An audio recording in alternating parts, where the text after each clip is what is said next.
हरि ओम सच्चिदानंदरूपाय विश्वोत्पत्त्यादिहेतवे तापत्रय विनाशाय श्रीकृष्णाय वयं नमः। तप्त कांचन गौरांगी राधे वृंदावनेश्वरी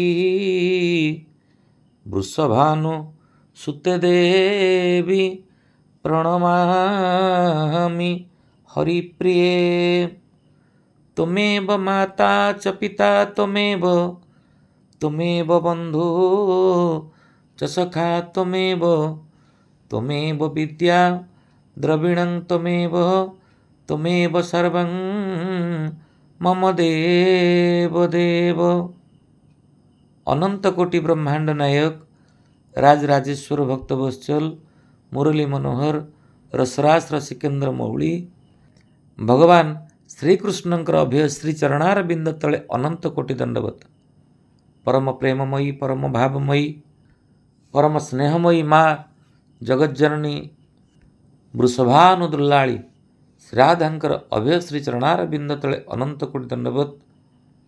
व्यासी भगवान श्री सुखदेव गोस्वामीपाद परीक्षित महाराज श्री जगन्नाथ दास जी श्री चैतन्य महाप्रभु समेत मध्य सद्गुरु भगवान सत्यसाईंकर अभय श्री चरणार बिंद बंदन कला परे महाप्रभुंकर दिव्य अमीय कथार धारा भितरे निजकु सामिल करिबा पाई अपेक्षा रखिथिबा प्रिय दिव्यात्मन आपण मानकु समस्तंकु अंतरर गभीरतम प्रदेशरु श्रद्धा सम्मान एवं प्रणाम। आलोचना भितर तो अनेक कथा एमती आम शुणुछे बुझुछे एवं हृदयंगम करुछे। आज जितेबले आम आसी पहुँचले अष्टम स्कंध पंचदश अध्याय सेतेबले गोटे सुंदर कथार कथा आरंभ करिबा। कीर्ति पुरुषं लोके संजीवयति मातृवत् अकीर्ति जीवितं हन्ति जीवितोऽपि शरीरिणः। जदि श्लोकटीर अर्थ को आमे सहजरे बुझिबा इच्छा करिबा एमती बुझिबा किए बंचे किए मरे। कई कई भावुथिबे जे किए बंचे माने जार आयुष्य थाए से बंचे जार आयुष्य सरी जाए से मरी जाए। नहीं, ये श्लोक आउ गोटे दिगरु आम जीवनर स्थायित्व संपर्क आलोचना करा जायछि। कीर्ति पुरुषं लोके संजीवयति मातृवत्। मनीष जीवनर कीर्ति जस ख्याति इत्यादि ही माँ परी ताकू बंचई रखे। आमे माने शुणिथिबा कबीरदासंकर सही प्रसिद्ध दोहा, कबीरा जब तुम पैदा हुए, कबीरा जब तुम पैदा हुए, जग हसे तुम रोए। ऐसा काम करते चलो, ऐसा काम करते चलो, तुम हसे जग रोए। कबीरा जब तुम पैदा हुए, जग हसे तुम रोए। मनीष मरिबा सत्य, जन्म हेले देवता भी मरे, सार्थक जन्म तार जहा पाई गुड़ी माटी झुरे। आमे माने जितेबेले जन्म हेउछे, जन्म हेला क्षणी आमे कांदिबा को आरंभ करुछे। चलंतु थरे अनुभव करिबा, जितेबेले छुआ कांदुची तार कांद को देखी अन्य माने बेस खुशी होउछंती, किंतु ଯେତେବେଳେ ଆମେ ଦେହ ଛାଡ଼ିବା ଏମିତି କିଛି କରିଦେଇ ଯିବା जहा फल आमे हसी हसी मरिबा एवं आमर देहावसान परे आमर कीर्ति को, आमर स्मृति को, आमर स्नेह को, आमर श्रद्धा को झुरी झुरी अन्य माने कांदिबा पई बाध्य हेबे। कथाटी को आउ टिके बुझिबाक इच्छा करंतु। गोटे हेउछि जंगल भितरे बढ़ुथिबा गछ, गोटे हेउछि बगीचा भितरे बढ़ुथिबा गछ। पार्थक्य कौन? जंगल भितरे जो गछटी बढ़ुछि से गछर आमर ओडिया रे कहंतनी बापा माँ कहीं ना, केमिति मंजी पड़िला, केमिति गजा हैला, केमिति से बंचिला केवल भगवान इच्छा।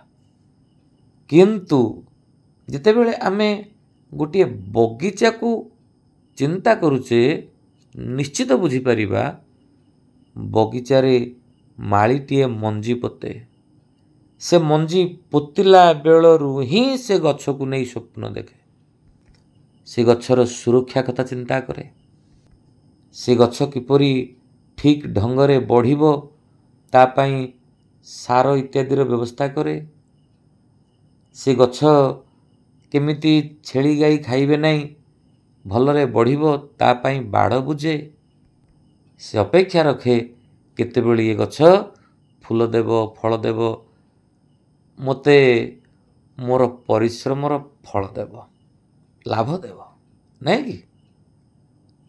जंगल भितरे गछ केतेबेले बढ़ुची, केतेबेले गाई खाई देउची, केतेबेले किए काटी नहीं जाउची, किए जगुची ताकू।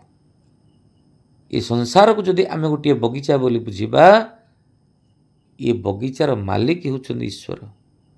आमे माने समस्ते गोटे गोटे से संसार रूपक बगीचा भितर बढ़ुथिबा गछ आज्ञा आमर सृष्टि स्थिति विकास पछरे महाप्रभुंकर दिव्य आशीर्वाद रही, दिव्य आशा मध्य रही।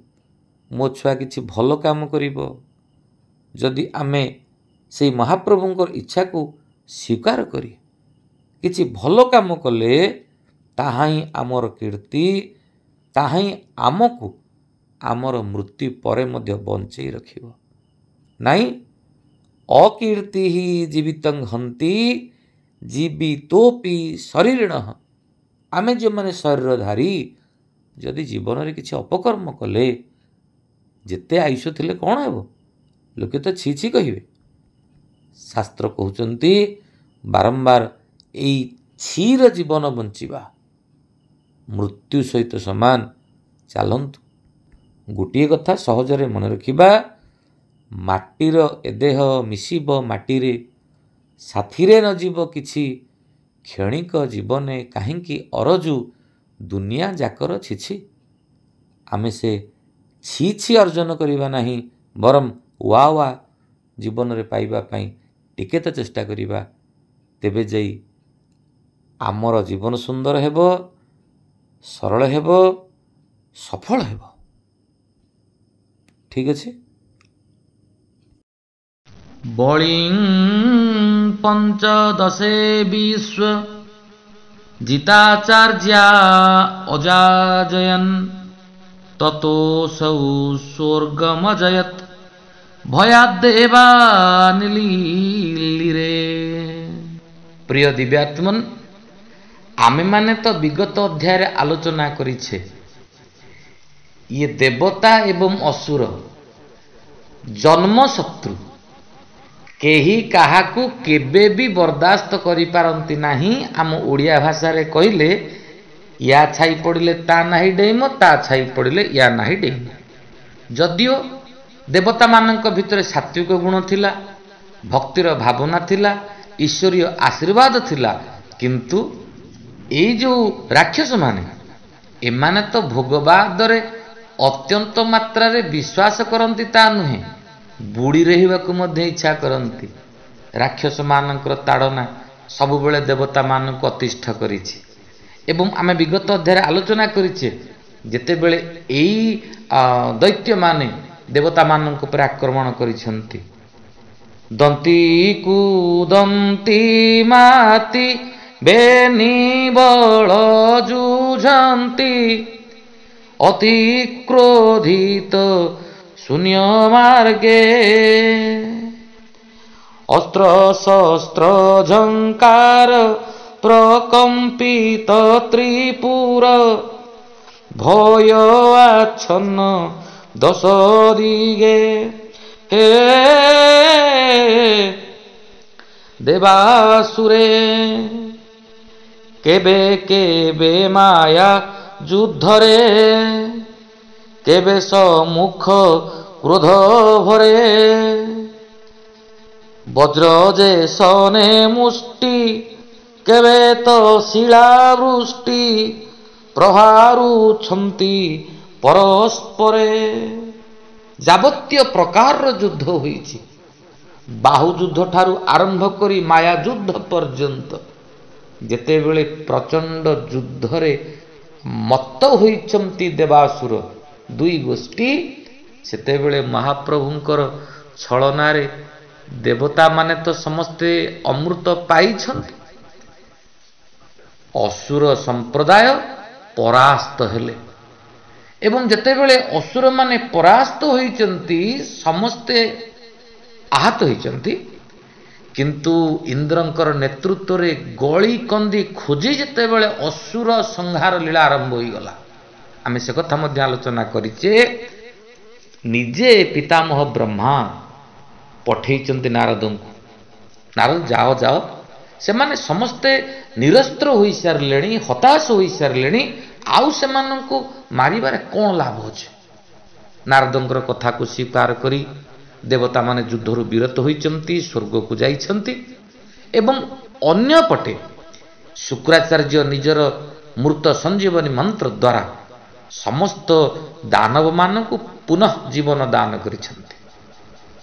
ଅତ୍ୟନ୍ତ ମ୍ରିୟମାଣ ହୋଇପଡ଼ିଛନ୍ତି ଦୈତ୍ୟରାଜ ବାଳି। କାନ୍ଦି କାନ୍ଦି ଶୁକ୍ରାଚାର୍ଯ୍ୟଙ୍କ ନିକଟରେ ପ୍ରଣତି ବାଢ଼ିଛନ୍ତି। ପ୍ରଣାମ କରୁଛୁ ଚରଣେ ଘେନ ଆମ୍ଭର ଇନି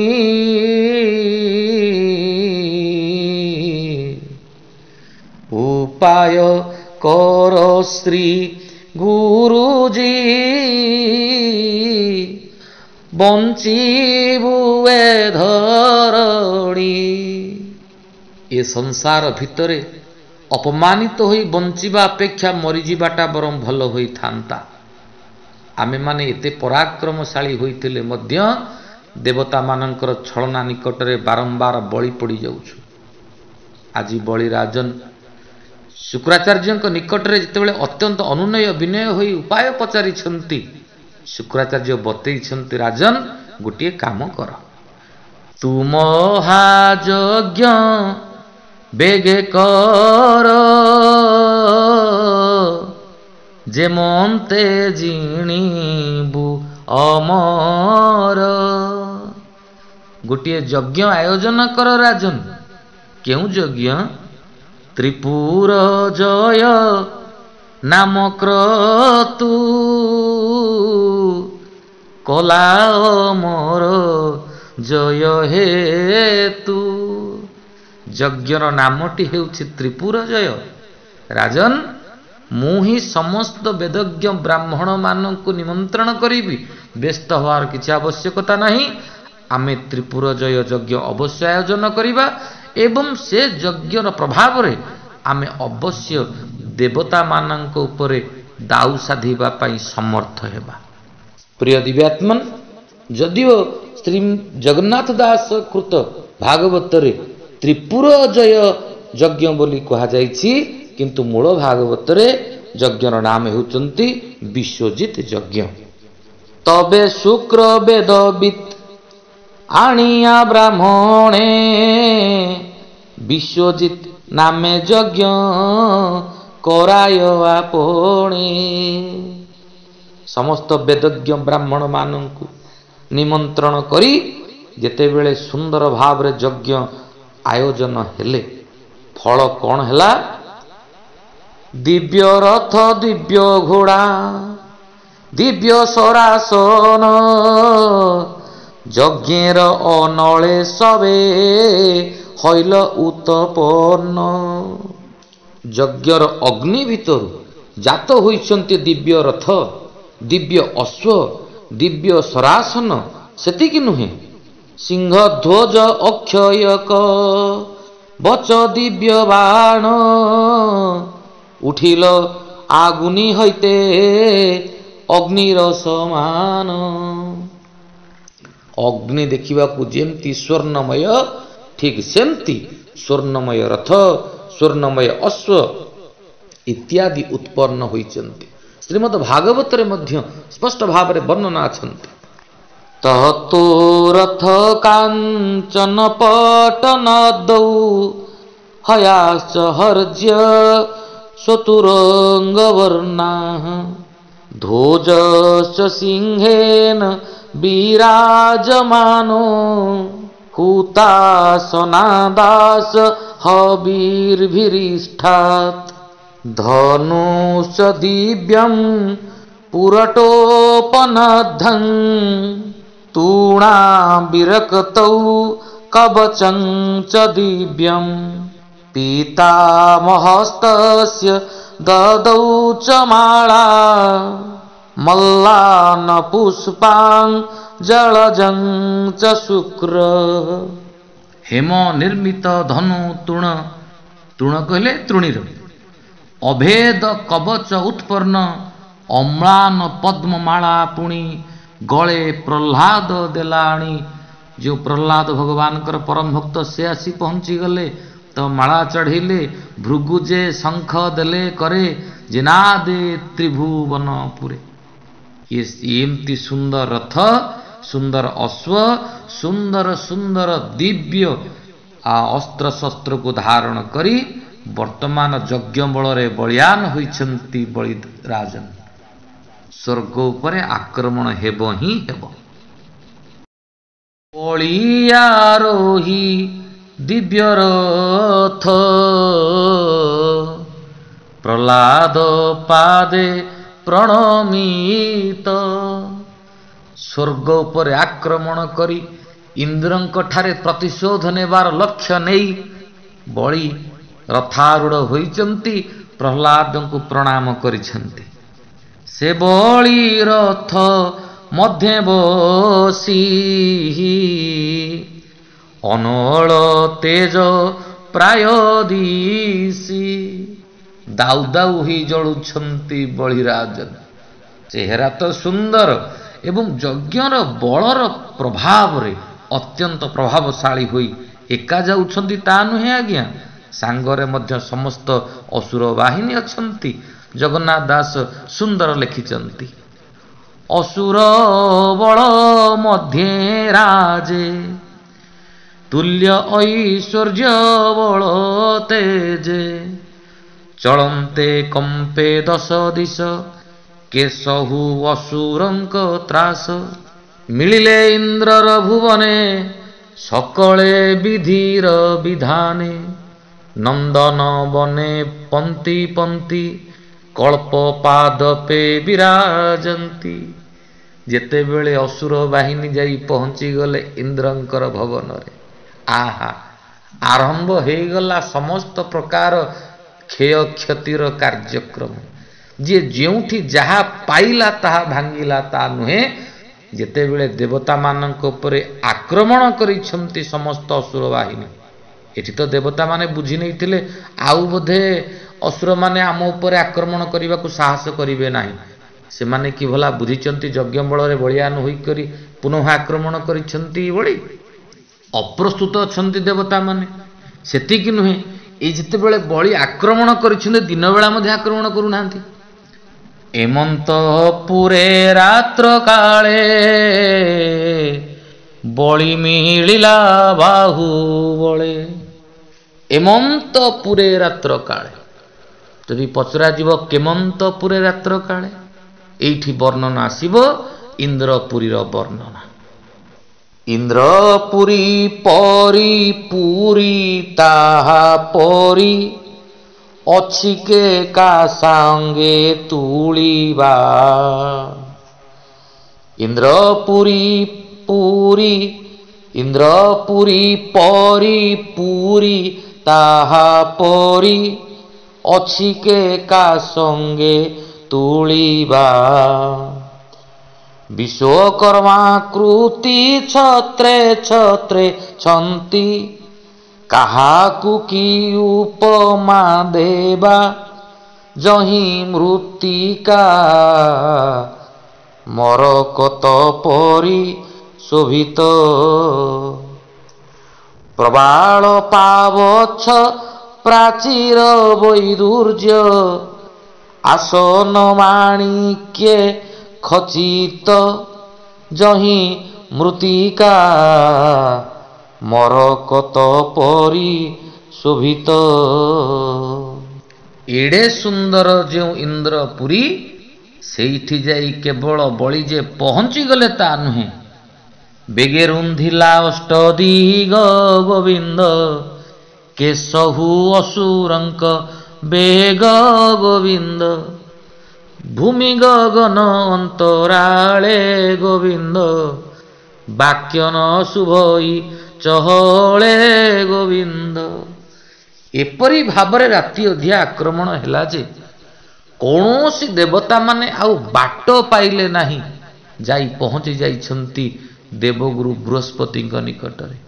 ଗୁରୁଦେବ, ଆପଣ ହିଁ ରକ୍ଷା କରନ୍ତୁ, ଏ ବିପଦ ସମୟରେ ଆମେ କ'ଣ କରିବୁ, କିଛି ତ ବାଟ ବତାନ୍ତୁ। ଦେବଗୁରୁ ବୃହସ୍ପତି ତ ସର୍ବଜ୍ଞାତା। ଯେତେବେଳେ ଇନ୍ଦ୍ରାଦି ଦେବତାମାନେ ଆସି ପହଞ୍ଚିଗଲେ, ହଠାତ୍ କହିଦେଲେ, କହିଲେ ଶୁଣ ଶୁଣ ଶୁଣ ଦେବତାମାନେ, ଜାନାମି ମଘବ ଛତ୍ରୋ ରୁନ୍ନତେରସ୍ୟ କାରଣମ୍, ଶିଷ୍ୟାୟୋପଭୂତಂ ତେଜୋ ଭୃଗୁଭି ବ୍ରହ୍ମବାଦିଭି। ଭୋ ଇନ୍ଦ୍ର ଏତୋଃ ଶତ୍ରୁର, କାରଣ ଯେବା ଉନ୍ନତିର। ତାହା ମୁଁ ଜାଣି ଅଛି ଧ୍ୟାନେ, ଯେ ବ୍ରହ୍ମବାଦୀ ଭୃଗୁମାନେ। ସେମାନେ ଏ ତେଜ ସଞ୍ଚିତ, କଲେ କ ଶିଷ୍ୟର ନିମିତ୍ତ। ଭୃଗୁ ଋଷିଙ୍କର ପରିକଳ୍ପନାରେ ଯେଉଁ ଯଜ୍ଞ ହେଲା, ହେ ଦେବରାଜ ଇନ୍ଦ୍ର, ସେ ଯଜ୍ଞର ଫଳସ୍ୱରୂପ ଏଇ ଦୈତ୍ୟମାନେ ପ୍ରଚଣ୍ଡ ମାତ୍ରାରେ ତେଜିୟାନ ହୋଇଯାଇଛନ୍ତି। ମୋତେ ଯେତେବେଳେ ତୁମେ ଆସିଛ କୌଣସି ଉପାୟ ମାଗିବା ପାଇଁ, ଉପାୟ ପଚାରିବା ପାଇଁ, ମୋ ଆଖି ସାମ୍ନାରେ ଆଉ କୌଣସି ଉପାୟ ନାହିଁ।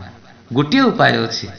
ବାସବ ମୋ ବାରଣ, ବାରେ ବରଣ କରିବୁ ଏହି ବାସରେ।